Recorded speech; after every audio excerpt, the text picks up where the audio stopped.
How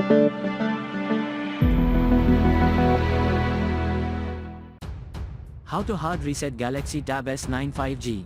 Step 1. First of all, hold down the power key with the volume down to completely switch off the Samsung Galaxy Tab S9 5G. Step 2. Press and keep the power key plus the volume up simultaneously. Step 3.